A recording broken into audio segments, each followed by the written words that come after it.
Super star Rajinikanth அவர்களுடைய நடிப்பில் லோகேஷ் கனகராஜ் இயக்கியிருக்கக்கூடிய கூலி திரைப்படம் அடுத்த ஒரு சில நாட்களில், அதாவது வருகிற 14ஆம் தேதி வியாழக்கிழமை ரொம்ப பிரம்மாண்டமாக பல்வேறு மொழிகளில் தேட்டர்ஸில் ரிலீஸ் ஆக இருக்கு.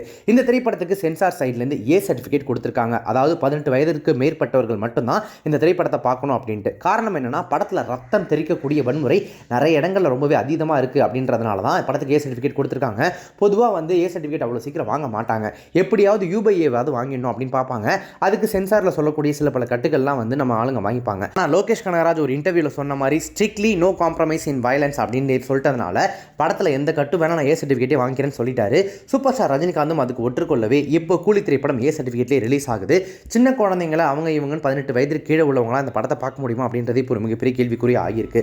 அதெல்லாம் தாண்டியும் சூப்பர் ஸ்டார் படங்கும் போது எல்லாரும் கூட்டமாக தான் போவாங்க, குடும்பமாக தான் போவாங்கன்னு வச்சுக்கோங்க. பட் இப்போ அதெல்லாம் தாண்டி இந்த கூலி திரைப்படத்திற்கு முன்னாடி சூப்பர் ஸ்டார் ரஜினிகாந்த் அவர்களுடைய நடிப்பில் வெளியான திரைப்படங்கள் எதெல்லாம் ஏ சர்டிஃபிகேட் வாங்கியிருக்கு சென்சாரில் அப்படின்னு பார்த்தீங்கன்னா, 1981 வெளியான நெற்றிக்கன். ரஜினிகாந்த் இரட்டை வேடங்களில் தந்தை மகனாக நடிச்சிருந்த இந்த திரைப்படத்தை எஸ்பி முத்துராமன் இயக்க, விசு வசனம் எழுத, கே பாலச்சந்தர் திரைக்கதை எழுதியிருந்தார். தந்தை மற்றும் மகனுக்கு இடையில் நடக்கக்கூடிய மோதல் தான் இந்த திரைப்படத்தினுடைய கதை. 1982 வெளியான புதுக்கவிதை, இது கன்னட படத்தோட ரீமேக். ரொமான்டிக் டிராமா பாணியில் வெளியான இந்த படம் ரசிகர்கள் மத்தியில் பயங்கர வரவேற்பை பெற்றது. வெள்ளை புறா ஒன்று பாடல் இந்த படத்தில் இடம்பெற்றது குறிப்பிடத்தக்கது. இளையராஜா இசையமைச்சிருக்க எஸ்பி முத்துராமன் படத்தை இயக்கியிருந்தார். அடுத்ததாக 1984 வெளியான நான் மகானல்ல, எஸ்பி முத்துராமன் அவர்களுடைய இயக்கத்தில் வெளியான இந்த திரைப்படத்தில் வழக்கறிஞராக ரஜினிகாந்த் நடிச்சிருப்பார். அடுத்ததாக 1985 வெளியான நான் சிகப்பு மனிதன், எஸ்.ஏ. சந்திரசேகர் அவருடைய இயக்கத்தில் வெளியான இந்த திரைப்படத்தில் விஜய் அப்படின்ற கதாபாத்திரத்தில் ரஜினிகாந்த் நடிச்சிருப்பார்.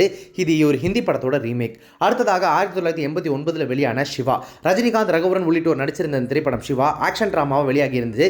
இந்த படமும் ஒரு ஹிந்தி படத்தினுடைய ரீமேக் தான். இந்த திரைப்படங்கள் தான் இதுவரைக்கும் சூப்பர் ஸ்டார் ரஜினிகாந்த் அவருடைய நடிப்பில் வெளியான ஏ திரைப்படங்கள். அவருடைய இத்தனை வருஷ கரியரில் ரொம்ப கம்மியான இந்த ஏ சர்டிஃபிகேட் கொடுத்த திரைப்படங்களை தான் அவர் நடிச்சிருக்காரு.